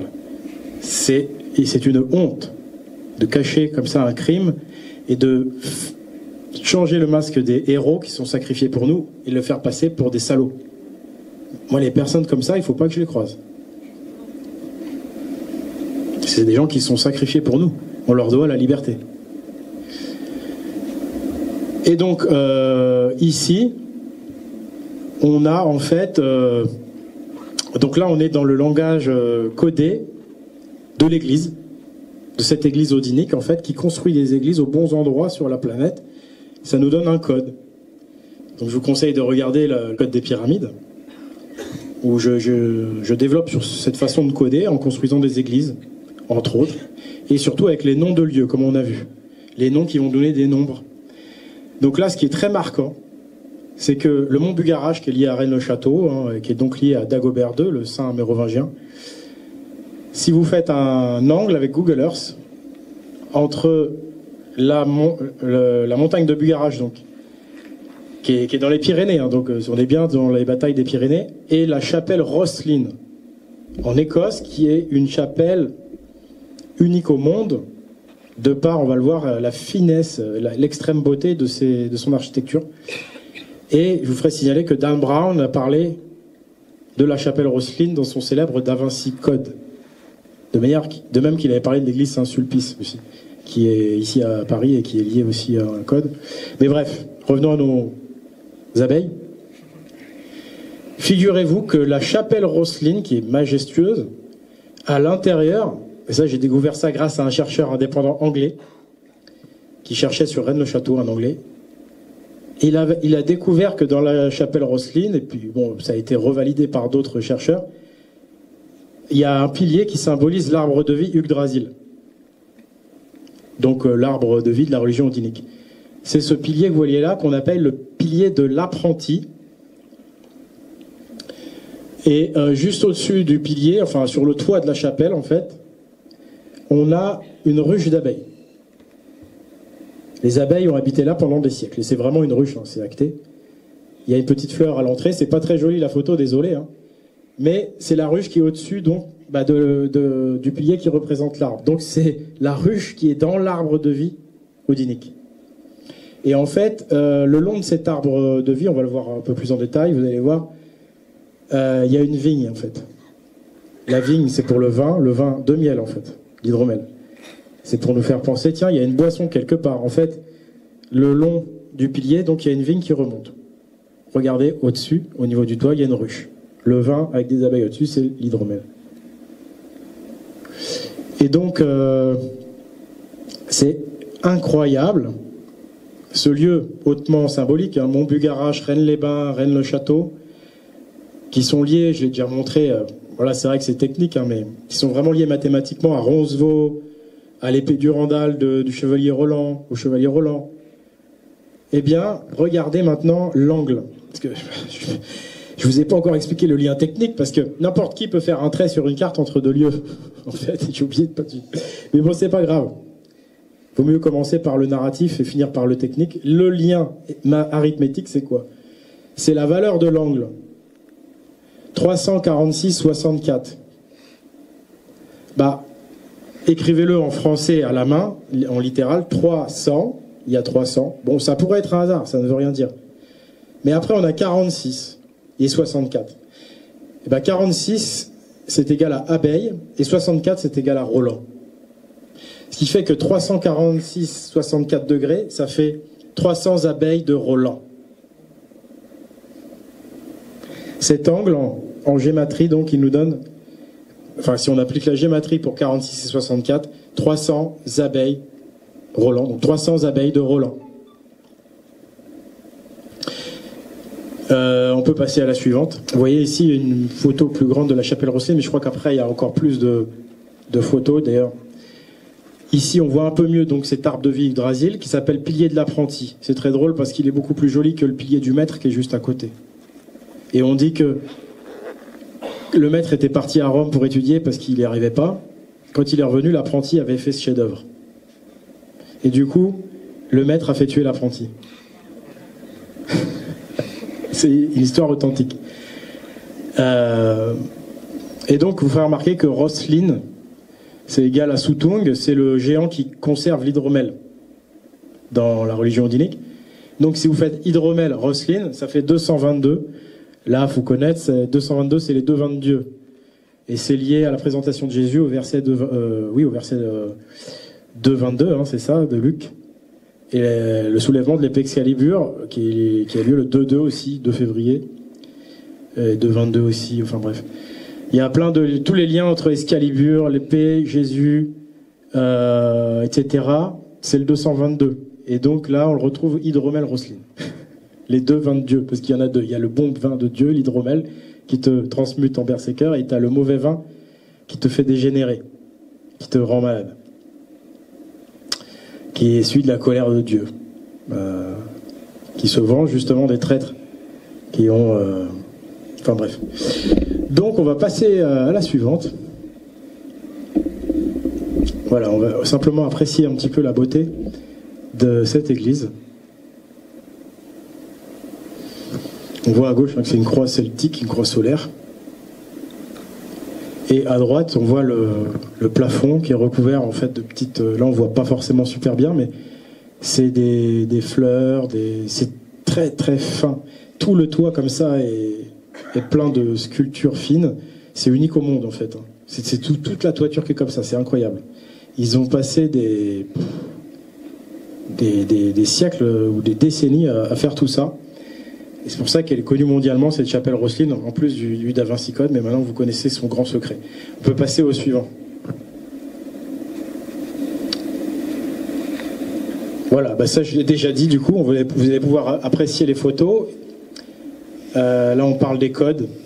Oui, même la ville la ville s'appelle Roslin. C'est égal à Gunlod, qui est la fille de Sutung dans la religion oudinique.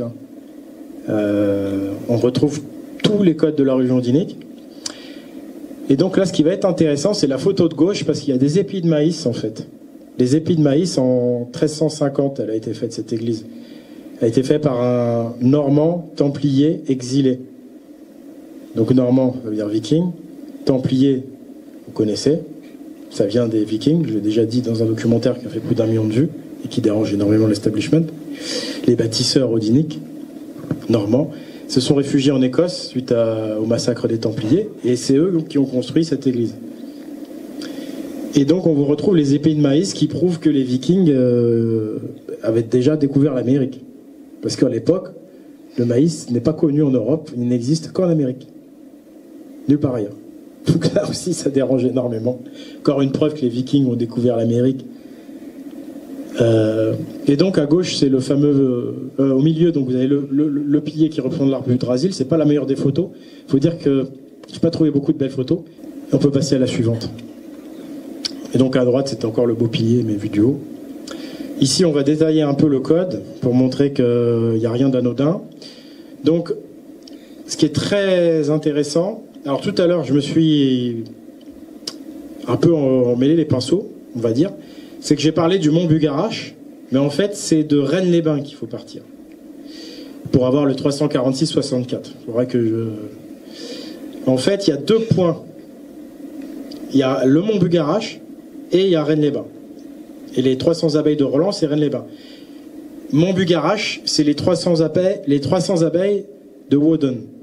C'est-à-dire de Odin. Vous savez qu'Odin, en anglais, c'est Woden. Donc, c'est 346-57 depuis Bugarache. Et donc là, ça tombe sur Woden. Les 300 abeilles de Woden, depuis le mont Bugarache, et les 300 abeilles de Roland, depuis les thermes de Rennes-les-Bains. Alors là, pareil. Sur l'EDA, c'est extraordinaire. Les Thermopyles. Les Thermopyles, la bataille des Thermopyles en Grèce. Évidemment que c'est une référence à cette bataille. Et donc en plus, les termes romains, en gématrie, ça fait 177. Il faut comprendre 100, plus loin 77, parce que 77 c'est le Christ. Donc en fait, les termes romains, c'est là où les Romains ont fait couler le sang du Christ.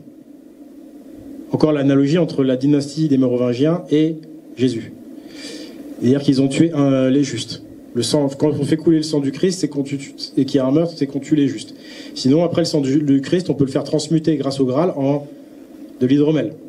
C'est encore les 2 vins de Dieu, en fait. Le mauvais vin, c'est le sang, celui du meurtre, celui du criminel. Mais après, la tradition retransforme ce sang en vin de miel. Donc bref, les termes romains, les Romains ont fait couler le sang du Christ.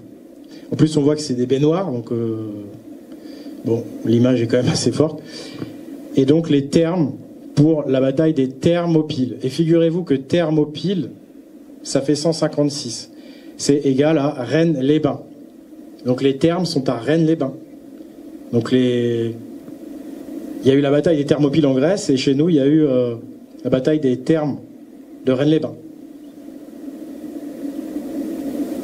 C'est quand même incroyable. Vous prenez juste le nom du lieu, puis le nom du monument, vous tombez exactement sur les choses. En plus avec termes romains et Thermopyles, bref. Et donc on peut passer à la suivante. Et donc la bonne nouvelle, c'est que les Vikings, ils vont mettre un terme à l'esclavagisme. En fait, ils vont détruire complètement toute la traite des esclaves en Gaule. Il n'y a plus aucun esclave qui va passer par la Gaule. Ce qui va appauvrir considérablement l'émirat omeyyade. L'Espagne musulmane va être considérablement affaiblie parce qu'elle se nourrissait de la main-d'œuvre qui lui venait de cette traite des esclaves en passant par la Gaule. Et donc les berserkers vikings vont l'emporter. Ça va être la fin de la traite des esclaves. On sait, si vous voulez, que dès 860, il n'y a plus de commerce entre les 2 empires, il n'y a plus de traite des esclaves, et ça va durer jusqu'à 1160, pendant très longtemps. Donc le rapprochement, il est clair, il est net.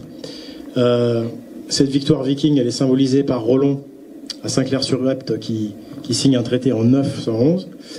Les berserkers ont bu l'hydromel divin qui leur a donné la force, l'hydromel des 300 abeilles, bref, des 300 martyrs de Roncevaux. On a transformé leur sang en hydromel par la magie du Graal et la magie du dieu Odin. Donc ça, c'est une bonne nouvelle, quoi.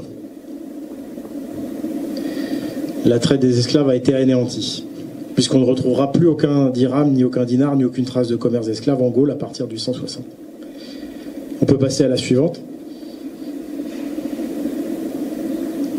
Donc, le culte des berserkers, en fait, figurez-vous qu'il est présent dans le catholicisme. Notre-Dame de Lourdes. Ouais, je vais accélérer là. Notre-Dame de Lourdes.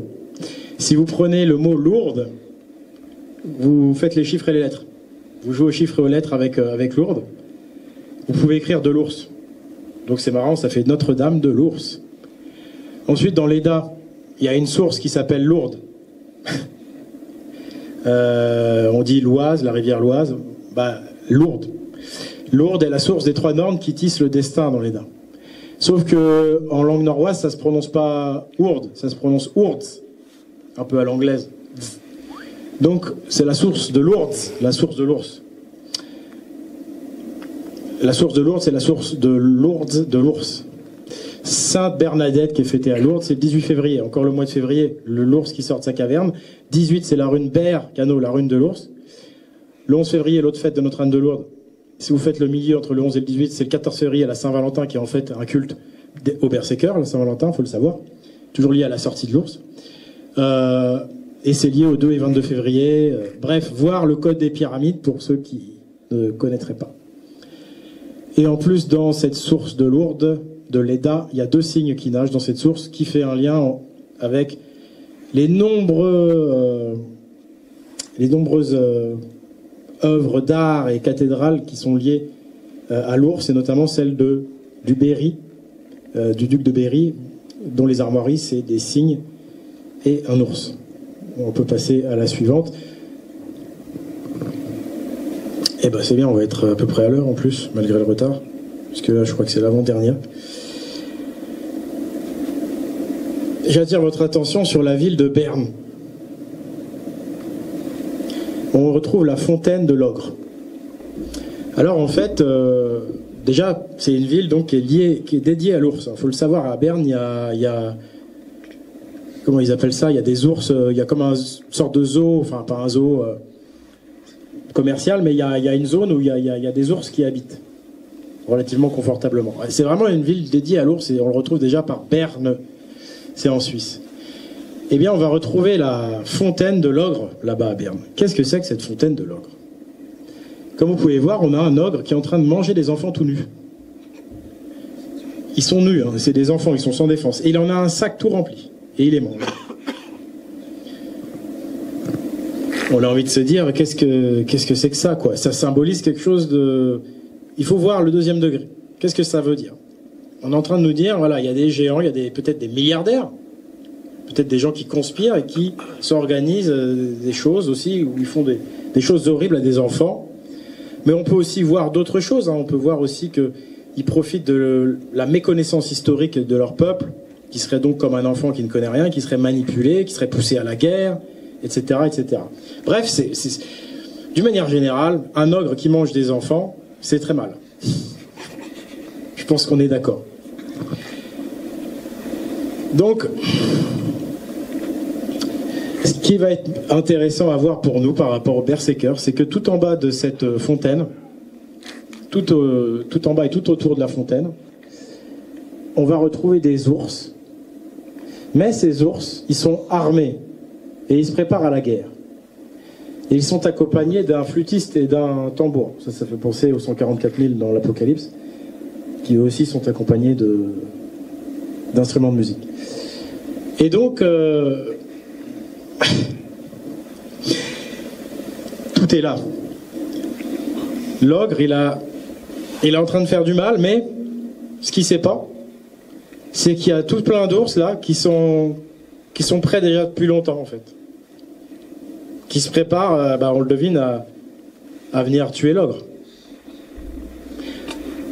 C'est très très fort ce que ça signifie tout ça. Parce que ce culte des berserkers, qu'on peut retrouver dans la Vierge Marie. Enfin, à travers la Vierge Marie, mais enfin, quelque part dedans aussi, puisque quand elle accouche, elle accouche d'un Christ. Donc oui. Eh bien, c'est une sorte de potion magique qui est préparée pendant des siècles. C'est le contenu du Graal aussi, on peut dire. C'est cet hydromel qui est produit grâce aux abeilles, grâce à la reine mère abeille, qui va permettre de sauver ses enfants. En donnant à boire cet hydromel, on va avoir plein de berserkers, plein de petits ours qui vont aller défendre les enfants.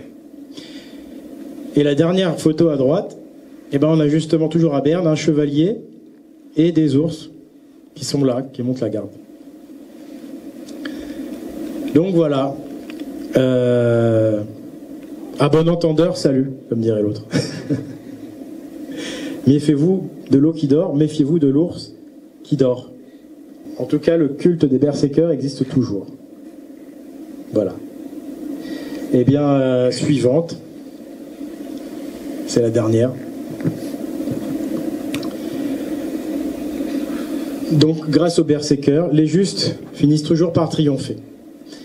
Et concernant la malveillance que je subis depuis pas mal de temps, à cause du fait que je dis la vérité, c'est pas grave. La corruption qui règne dans le monde politique et académique, c'est pas grave, parce que elle ne fait que retarder la victoire des saints et des justes. Grâce au culte des berserkers. Merci à tous.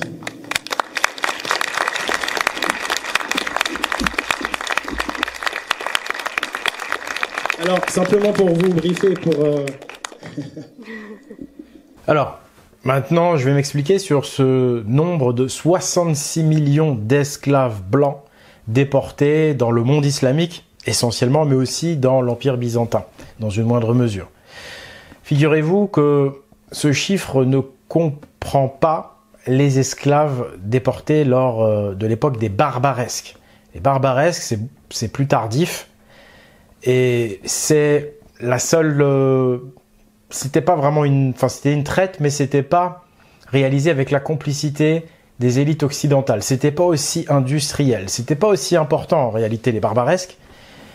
Et c'est pour ça que c'est utilisé comme paravent, très hypocritement, par les réseaux alternatifs corrompus, comme par exemple qui a pris sa cape de héros pour soi-disant dénoncer la mise en esclavage d'Européens par les musulmans. C'est une ruse, c'est un demi-mensonge en fait, puisqu'on vous parle des barbaresques pour mieux vous cacher la traite industrielle qui a duré de l'an 650 jusqu'au 15e siècle. C'est cette traite-là qui est vraiment la traite horrible et la plus consommatrice d'esclaves blancs, et qui fut réalisée avec la complicité des élites chrétiennes, enfin chrétiennes, si on peut appeler ça comme ça. Donc comment j'en suis arrivé à ce chiffre? 66 millions, c'est vrai que 66, bon, c'est un nombre symbolique qui symbolise la bête. Le nombre de la bête, c'est 166. Mais j'arrive vraiment à un résultat qui est compris entre 50 et 100 millions d'esclaves. En fait, il faut donc décomposer cette traite des esclaves en deux phases. La première phase, donc, de 650 à 850. C'est une phase durant laquelle la majorité des esclaves viennent d'Europe de l'Ouest. Il y a deux phénomènes principaux. Il y a les razzias pendant les guerres.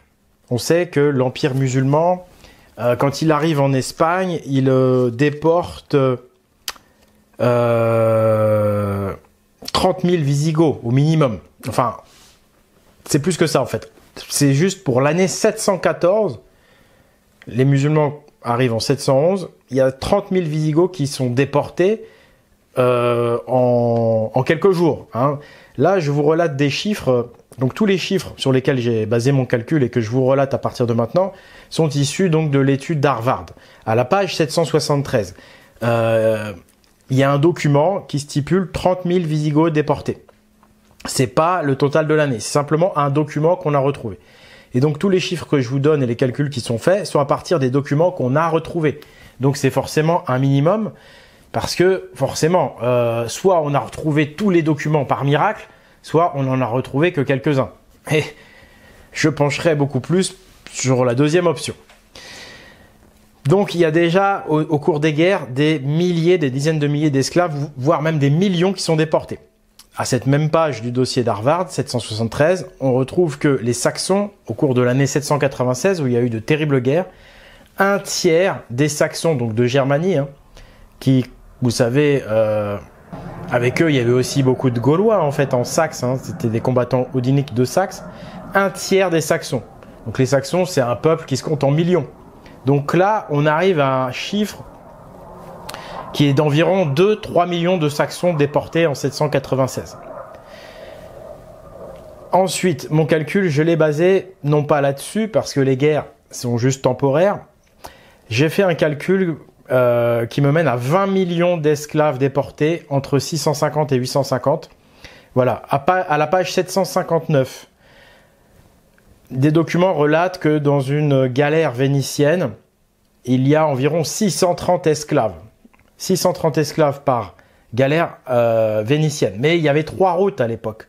La route de Venise, donc celle du Rhin en fait, et la route de la Meuse et de Narbonne. Donc on peut déjà multiplier ce nombre de galères par 2, sans oublier donc la route du Nord qui était certes à l'époque moins empruntée, mais il y avait aussi une route plus directe. Vous savez, les pays de l'Est, voilà, par la terre, directement aller faire des razzias dans les pays de l'Est pour aller monter directement par les terres l'Empire musulman. Donc on peut faire 630 par galère multiplié par 3, multiplié par 52 semaines, multiplié donc par 200 ans, ça fait 20 millions. Voilà. Rien que sur cette première phase de la traite, phase qui a été endiguée ensuite par les Vikings, qui vont détruire, les Vikings détruisent la route de la Meuse et de Narbonne, ce qui fait qu'en 850, à partir de 850, la route du Nord va se développer. Vous savez que les esclavagistes carolingiens, l'Empire romain, qui va devenir germanique, donc est déporté dans le nord-est de l'Europe, dans le nord de l'Allemagne. Et donc il y a cette route va se développer. Et l'esclavage va continuer encore jusqu'au 15e siècle, malheureusement. C'est-à-dire que les Vikings ont pu sauver l'Europe de l'Ouest, ils n'ont pas pu sauver le monde entier. Donc déjà 20 millions entre 650 et 850, c'est juste une période courte, mais de 850 au 15e siècle, on peut largement imaginer, étant donné que la période est beaucoup plus longue, qu'on arrive à un chiffre compris entre 50 et 100 millions. Donc voilà pourquoi j'ai choisi ce chiffre de 66 millions d'esclaves, parce que c'est un chiffre tout à fait plausible, tout à fait sérieux. Mais je l'ai choisi effectivement parce que c'est aussi un nombre symbolique en rapport avec le nombre de la bête, parce que véritablement, ce qu'ils ont fait, c'est digne de la bête. Merci de m'avoir suivi, je compte sur vous pour répandre l'information, je compte sur vous pour le crier autour de vous. C'est extrêmement dangereux ce qui se passe en ce moment en Europe. Je vous signale aussi que Michael McCormick, donc le scientifique qui a publié l'étude de Harvard, signale qu'à l'époque donc du 8e, 9e siècle en Europe, en Gaule, en Occident, c'était l'époque où l'Occident était le plus multiculturel. Il insiste, il y avait un vrai multiculturalisme et un multiethnisme, de multiples ethnies, si vous voulez, en Europe occidentale. Et donc, c'était, je le rappelle, l'époque esclavagiste par excellence. Donc, il y a un lien entre multiculturalisme et esclavagisme. Et en effet, ça paraît juste super logique. Pour mettre des gens en esclavage, il faut discriminer. Il faut faire une ségrégation contre une partie de la population. Donc, si vous voulez mettre en place une traite d'esclaves, eh bien, le multiculturalisme est parfait. Il permet de diviser la société en plusieurs ethnies et donc de mettre en place des ségrégations qui permettent ensuite la mise en esclavage. Donc, les scientifiques d'Harvard le disent, l'Europe, à l'époque de l'esclavage, du 7e au 9e siècle, n'avait jamais été aussi multiculturelle. Aujourd'hui, l'Europe est en train d'être divisée. Il n'y a pour l'instant pas de ségrégation, encore que. Mais, qui sait, ça pourrait arriver. En tous les cas, tout est comme si ça pouvait arriver. Voilà, donc je vous remercie de m'avoir suivi. Diffusez la nouvelle. Soutenez-moi s'il vous plaît. J'ai besoin de votre soutien, aussi bien moral que communicatif. Communiquez la nouvelle. Et enfin, si vous pouvez me soutenir matériellement, évidemment que c'est important aussi. Donc vous pouvez me soutenir sur le Tipeee. Vous pouvez me soutenir en faisant des dons à l'association Pagan. Allez visiter les sites espritviking.com, pagans.eu. Voilà, achetez des produits utiles pour vous réinformer, mais aussi pour financer mon travail. Merci à vous. C'était Oleg de Normandie pour la vérité et la justice. À bientôt. Au revoir.